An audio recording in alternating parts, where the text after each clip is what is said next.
Então, com essa palavra introdutória, eu queria trazer o testemunho. E eu quero deixar bem claro que tem um detalhe que eu vou falar que eu não vou falar em nenhum outro lugar. Eu só vou compartilhar com vocês, porque a Monte Tabor é minha família. Eu sou besta para chorar. Quando eu vinha 14 anos atrás, sem nenhum parente, vocês me acolheram. Então eu tenho um carinho muito grande por cada um de vocês. Eu sei que eu sou um pouco ausente com meu esposo, né? Temos que criar vergonha e congregar mais. Mas eu quero dizer que eu tenho um respeito, uma estima, um carinho muito grande por essa congregação. Então o que eu vou falar aqui, eu vou falar só para vocês. Eu não vou falar em outro lugar. Amém? Queridos, eu coloquei alguns pontos aqui para você entender que o que Deus fez na minha vida, o plano dele, mesmo depois de sofrimentos, mesmo depois de caos, como o povo de Israel estava vivendo, mas o Senhor tinha um plano no futuro, que eu não sabia quanto tempo iria durar esse plano para se concretizar, mas no tempo dele, segundo a sua soberana vontade, ele se concretizou.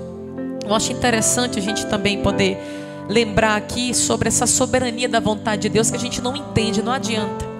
Lá em Isaías, no capítulo 55, o Senhor mesmo vai declarar através do profeta: os meus caminhos e os meus pensamentos são muito mais altos do que os vossos pensamentos. Lá em Romanos capítulo 11, quando o apóstolo Paulo vai fazer um cântico ao Senhor nesse capítulo, e ele vai dizer: quem conheceu a mente do Senhor? Em outras traduções, quem poderá sondar, discernir a mente do nosso Deus? Lá em Provérbios, no capítulo 16, você lembra o próprio sábio Salomão dizendo: o homem, ele maquina, ele planeja muita coisa no seu coração, mas é Deus quem vai determinar o seu caminho e todos os seus passos. Então Deus está no total controle da nossa vida. Ele está no total controle das nossas decisões e emoções. E eu, Nayá, por um tempo pensei que não era bem assim, mas hoje na prática eu posso compreender que de fato, como Paulo esclarece em Romanos 12, a sua vontade é sim boa, irmãos, é perfeita e é agradável. A vontade soberana de Deus é melhor do que a minha e a sua vontade, e o tempo de Deus também é melhor do que o teu tempo e a tua ansiedade. Vamos aprender a descansar no Senhor. É isso que Deus tem me ensinado nesse tempo. Então, de forma sucinta, eu coloquei só alguns pontos, mas de forma sucinta, para você entender. Eu tive o Israel em 2009, e depois dele eu te confesso que eu não queria, não pensava em ter filhos. Mas passaram-se os anos, e eu fui fazer faculdade. Depois que eu terminei, agora vamos tentar ter um filho, como se eu governasse a minha vontade, né? E aí em 2015 foi quando eu sofri a primeira perca. Aí em 2016 eu sofri a segunda perca. 2017 a terceira perca.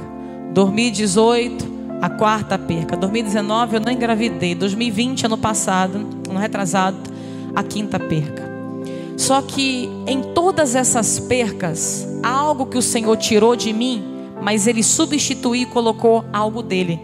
O Senhor me ensinou e amadureceu muitas coisas na minha trajetória de fé com Ele.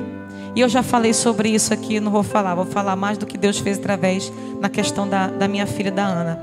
E o Senhor começou a levantar de 2017, 2018 para cá, muitos profetas e irmãos. Nayá, eu sonhei contigo tendo uma menina.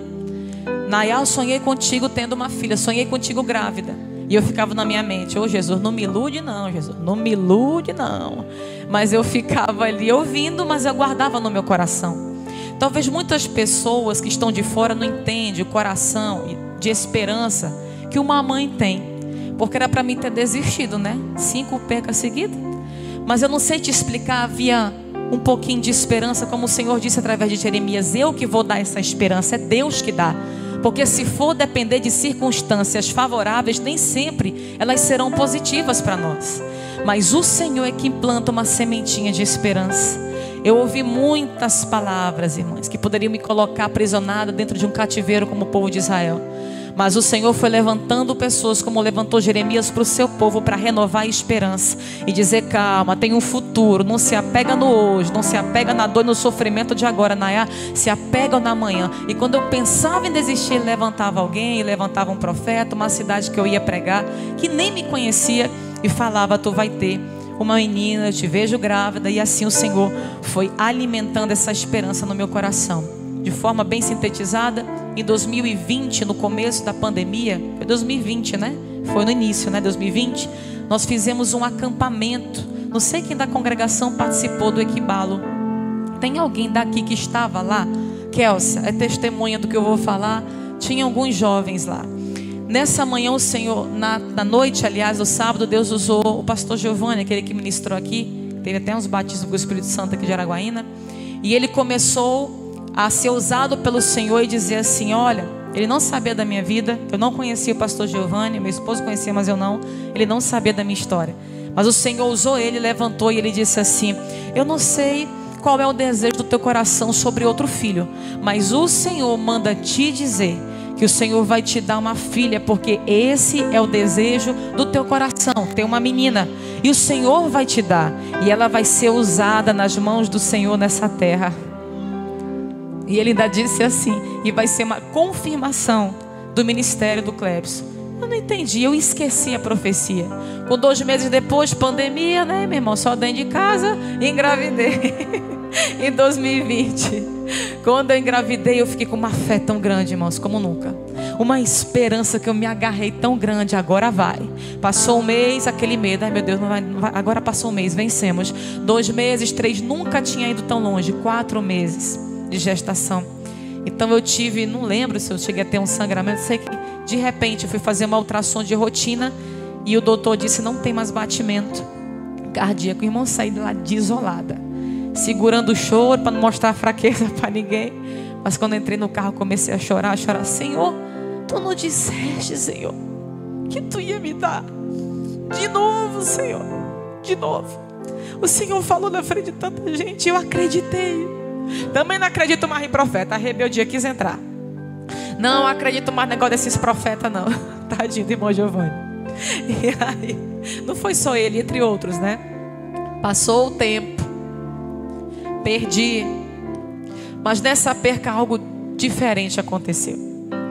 Porque quando ele falou que não tinha mais batimento, veio aí uma fé do Clebson Bandeira na minha vida. E já era de tarde, eu falei: eu vou entrar para dentro do quarto, ninguém bate, ninguém me incomoda. Eu fiquei dentro do quarto. E eu fiquei orando até de noite, irmãos, pedindo para Deus ressuscitar. Porque eu iria fazer o ultrassom no domingo na segunda-feira de manhã. Isso foi acho que uma sexta, e na segunda eu ia fazer o ultrassom. Mas naquele dia eu comecei a orar e dizer: Senhor, tu podes. A tua palavra diz, a tua palavra que diz: se creres verás a glória de Deus. Ainda que esteja morto, viverá. E eu sozinha ali, com o rosto no pó, orando. Que eu dormi. No que eu dormi, eu tive um sonho. E nesse sonho, irmãos, eu entendo que foi uma direção de Deus. Que desde esse dia, eu falo disso, eu não sinto mais dor. Eu não sinto mais sentimento de cobrança, porque eu tive sentimento para com Deus, não vou mentir para os irmãos. Mas nesse dia que eu tive um sonho, que eu comecei a orar, eu sonhei que eu estava numa mansão muito bonita, muito linda, e tinha um jardineiro, tipo aquelas governantas que cuidam das mansões dos ricão aí. E aí esse homem era tipo um responsável por esse lugar. O jardim, irmão, era coisa linda. E tinha um sofá dentro dessa mansão muito chique, igual o sofá do pastor do pastor Jessé. Aquele sofazão chique mesmo. E aí ele foi e ele começou a chama as crianças. Irmãos, veio 4 crianças. Eu estava com um morto, a quinta. Aí sentou um menininho, outro menininho, uma menininha, que eu já perdi uma menina, e outro menininho. E não, ele não falava, mas ali eu entendia que aquelas 4 crianças eram meus filhos. E eu entendia que ali era o céu. E na hora que eu vi aquilo, ele fala, aí vinha uma outra pessoa com um caixãozinho e com um menininho, porque quando eu perdi, não deu para ver o sexo, eu não sabia que era um menino. Quando nasceu do aborto, foi que eu vi que era um menino, mas no sonho, Deus mostrou que era um menino, essa perca. E veio um menininho muito parecido com Israel no caixãozinho. E quando ele chegava e se aproximava, eu olhava, meu Deus, mas parece com Israel, é tão lindo. Aí eu entendia que era o filho que estava no meu ventre, isso no sonho. Ele falava assim, calma, pegava no meu ombro, calma, Nayá. Logo ele vai se juntar com essas outras crianças aqui. Elas estão bem, descansa. E eu acordei. E naquele dia, eu fiz um voto com Deus. Deus. E eu disse: Senhor, chega. Eu, Nayá, não quero mais tentar e passar por essa frustração. Mas tu colocaste uma esperança que nem eu entendo por que eu persevero nisso. Mas, Senhor, se essa esperança que eu tenho é porque tu ainda tem um projeto de me dar outro filho, eu te peço, me dá uma filha mulher.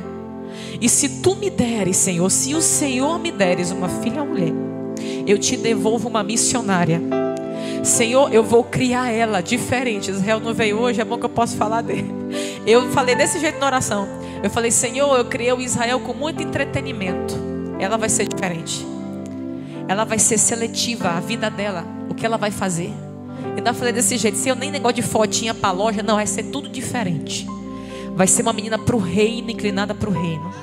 Senhor, eu quero, Pai querido, que ela seja uma missionária no teu reino. E eu me comprometo, Pai, a colocar ela, a levar ela desde criança. Eu falei desse jeito, lá naquela em Gaspar, naquela escola de meninas missionárias. Senhor, eu não como cobra, eu não como jacaré, eu não como cabeça de macaco. Eu não vou mentir, eu não como. Meu psicológico não deixa mais eu comer. Não sei se você come turu, né, gongozinho de coco. Eu vou mentir para você, eu não como.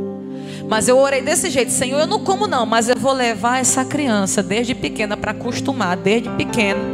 Aí ela comeu o que for preciso para não ter frescura e para ela crescer e servir teu reino sem dificuldade. Agora, Senhor, o coração do homem eu não posso inclinar. Eu vou fazer minha parte, mas que o Senhor volte o coração dela para ti. E tem mais uma coisa, Senhor.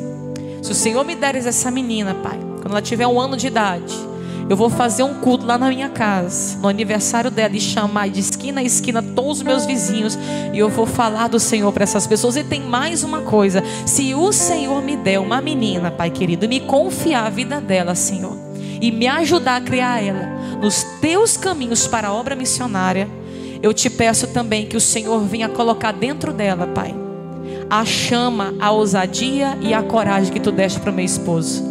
O Clebson não está deixando sucessor e nem um legado de sucessor no sentido de um preparo, como Moisés fez com Josué.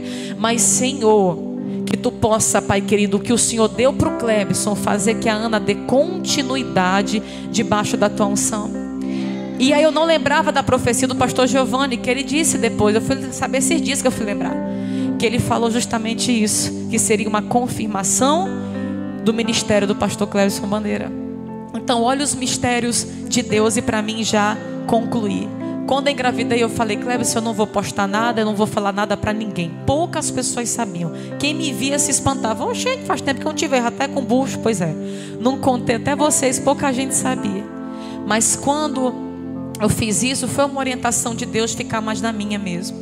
Passando-se um tempo já, então quando eu descobri da gravidez, pulei isso aqui que eu já tenho 2 pontos, eu vou já orar. Quando passou esse tempo da gravidez, eu pulei uma parte. Quando eu fiquei sabendo, olha o mistério, quando eu fiquei sabendo que eu estava grávida, estava tendo uma conferência com o pastor Jabes de Alencar, lá na Jerusalém à tarde. Não sei se vocês lembram, alguém foi daqui. Nesse dia eu descobri que eu estava grávida. Eu tinha acabado de perder um bebê. Tinha nem 1 ano. Quando eu engravidei em 2021 já, que eu fiquei sabendo que eu peguei ali o teste, eu mostrei para meu esposo, comecei a chorar. Olha a fé da mulher: meu Deus, de novo vou perder. Olha, depois de 2020 ter pedido, ter orado, né? Pedi, fiz um voto com o Senhor. Mas aí eu comecei a chorar. O Clebson: não, meu amor, agora vai. Aquele jeito do Clebson, né? Agora vai em nome de Jesus. Não, meu amor, já foi 5 vezes. Mas agora você tem um homem de Deus nessa casa. Eu não sou menino do buchão, não. Eu sou profeta. E eu estou dizendo que agora vai, em nome do Senhor Jesus. Sai, Satanás. Aí fez aquela jeito dele lá. E aí eu sem acreditar, sem esperança. Bora lá para a conferência. Aí eu vou: não tem nem cabeça para ir para a conferência. Você vai, que você não se governa, você não anda por sentimento, nós vamos juntos. E aí nós fomos juntos, eu, ele e o Israel. Eu fui toda de chinela, desarrumada, estava sem vontade de ir. Eu estava desolada, irmão, pensando que ia perder de novo. Quando eu sento na cadeira, passa uns 20 minutos, o Clebson sobe na escada, que eu fiquei na galeria, e faz assim para mim, ó. Eu já fui zangada. Mulher sabe, né? Quando briga com o marido. E eu já fui zangada. Ai, meu Deus, o Clebson vai me chamar para ficar lá na frente. Eu tô toda desarrumada. Aí na hora que ele chegou: vem cá. Aí virou pro irmão do lado, presbítero Josimar da Alto Refúgio, e falou bem assim: fala para ela o que o senhor acabou de me falar quando eu cheguei na igreja, Eu não vou falar não, o senhor que vai falar. E ele não entendendo nada, ele falou assim: tu lembra que 4 anos atrás eu coloquei a mão na tua barriga, na Auto Refúgio, quando tu pregou, e eu orei por ti? Lembro vagamente, irmão. Pois é, eu orei, mas chegou o tempo da promessa se cumprir. O Senhor vai te dar uma menina, ela vai ser uma missionária na obra de Deus. E dessa vez, assim te diz o Senhor, vai segurar. Eu já vejo ela formada para a honra e glória de Deus. Não tema, que o Senhor já te deu. Eu já vejo ela perfeita nos teus braços, assim diz o Senhor. Aí de novo, a mulher incrédula: meu Deus, não me ilude não, Jesus, não me ilude não. Eu comecei a chorar, irmão, não prestei nem atenção no que o pastor Jabes pregou. Eu chorei a mensagem todinha, mas aqui orando: Senhor, faz isso mesmo, Senhor. Senhor, não me deixa ser iludida de novo, Senhor, faz isso. E foi quando eu decidi esconder a gravidez. Passou os meses, eu vou no 8º mês, na minha penúltima consulta, a médica diz: Nayá, nós vamos ter que tirar com 37 semanas. Tem uns médicos que conhecem a tua situação, e o Senhor diz, aliás, Senhor não, ó, disse assim: já tem que tirar, é melhor tirar logo, já teve muita perca, é bom a gente tirar. Aí me angustiou, que eu queria ter normal, não sabia nem se eu podia, mas eu preferiria pela recuperação. E naquele momento, irmãos, eu fiquei angustiada. Aí eu lembrei de uma profecia de 2 meses antes, da pregadora Mariana, que eu já trouxe aqui, que é usada pelo Senhor, e disse assim: Nayá, assim te diz o Senhor, 2 meses antes disso, eu não estava lembrando. Deus orientando em tudo, irmão, em tudo, regendo em tudo. E aí falou assim: o Senhor manda te dizer que essa criança vai nascer antes das 40 semanas. Não é para tu temer, confia, porque Deus vai te dar um livramento. É um livramento que o Senhor está trazendo na tua vida e dessa criança. E eu não lembrava, aí comecei a me angustiar. E o Cleves: não, vamos orar para virar. Mas a menina não virou. Mas nós vamos orar, meu amor, mas tem a vontade de Deus, meu amor. A menina não vira mais não, a doutora falou, que já está com esse tanto de quilo, está desse jeito. Meu outro ainda é bicorno, ainda tem isso. E aí ele pegou insistindo, eu fiquei sem paz. Aí o Senhor me lembrou, estava na cozinha, e o Senhor me lembrou a profecia da Mariana. Eu fui ouvir usar de novo, eu disse, liguei para a doutora: nós vamos fazer semana que vem. O Senhor, eu evangelizava muito ela, né? Eu e o Cleves. Aí eu falei: o Senhor disse, lembra que eu lhe falei? Eu não lembrava, mas o Senhor disse que é antes, então vamos ter antes. Depois de 20 dias que eu fui tirar os pontos, ela me contou que eu tive uma situação chamada creta, que é quando o útero fecha, atrofia, parece, e a placenta vai para dentro da hemorragia e morre mesmo a mãe se não tirar o útero. E naquele momento que ela falou, lembrei: olha o Senhor regendo, olha o livramento que o Senhor disse que traria. E o Senhor fez isso pela misericórdia dele. E no 8º mês também, eu fui pregar em São Geraldo do Araguaia. Tudo Deus confirmando, irmão, me animando, me dando esperança, mesmo eu sem fé, mesmo eu morrendo de medo de perder de novo. E o Senhor levantou a presidente do ciclo de oração, que nem conhecia a minha história, no interiorzinho de São Geraldo do Araguaia. E ela pegou a mão na minha barriga, eu estava com uns 4 meses só. E acho que eram uns 4, 5, 6 meses, que 6 meses. Ela virou e falou assim: assim te diz o Senhor, irmã missionária Nayá, tu vai ter o prazer de cuidar. O Senhor te diz que tu vai ter o prazer de trocar. O Senhor diz que tu vai ter o prazer de criar. O Senhor disse que para tu não temer, porque Ele vai te dar essa criança. Ela só esqueceu de falar que eu também nem ia dormir de madrugada, irmão, que tem 2 meses que eu não durmo, mas glória a Deus, não vou reclamar de nada não. O fato é, quando o Senhor fez tudo isso que eu falei para vocês, que eu estou resumindo o resumo dos resumos aqui, foi quando aconteceu o mais extraordinário, que é o último ponto. Aquele profeta que eu vi na Jerusalém, quando eu descobri que estava grávida, eu só vi ele 3 vezes. Nesse dia, no último período que eu já ia tirar a nenê, lá naquela reunião de pastores no Tempo Central, a última reunião, quando eu vi, eu me arrepiei todinha, que eu só vi ele no começo e no final. Aí ele veio com aquele jeito dele, que ele dá assim, medo, assim, quando ele é bem assim, sério, né? Aí ele chegou assim, pegou na minha mão: lembra de mim? Lembro, como é que eu não vou lembrar? Pois o Senhor disse, né? E vai nascer. Aí eu, em nome do Senhor Jesus, mas ainda estava com medo. Em nome do Senhor Jesus, já estava no 8º mês. Aí nasceu a Ana. Aí quando nasceu a Ana, depois de 28 dias, ela teve uma infecção, uma sepsis tardia. Pouca gente sabe disso. Eu fiquei mais ou menos uns, acho que 14 dias, eu acho, no hospital, 13 dias no hospital, internada, com ela sendo medicada por antibiótico. E na hora que a gente estava lá, um dia antes de eu sair, quem que aparece no hospital, irmão? O profeta. Chegou lá e falou assim: irmã Nayá, quando eu abri a porta, eu estava sozinha nesse dia. Quando eu abri a porta, meu Deus, o que é que o senhor veio fazer aqui? Pelo amor de Deus, eu tô com medo. Aí ele chegou assim Eita, irmã Naya, deixa eu ver a benção. Eita, mas esse Deus é fiel, né? Esse Deus é fiel. Eu peguei, Ele é fiel. Ele é fiel mesmo quando a gente duvida, mas Ele permanece fiel. E ali ele sentou no sofazinho. Eu só vim te dar um recado.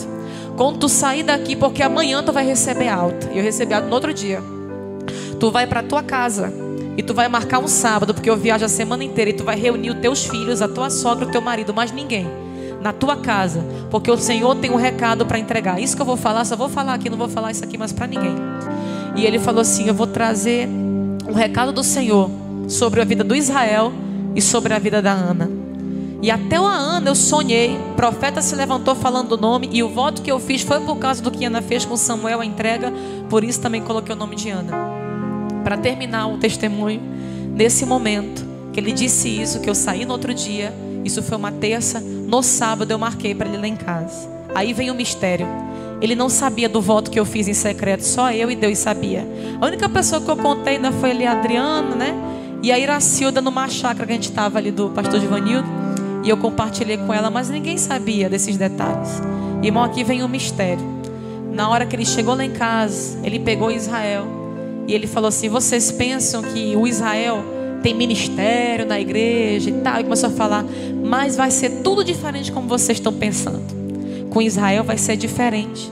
O Senhor vai prosperar essa criança.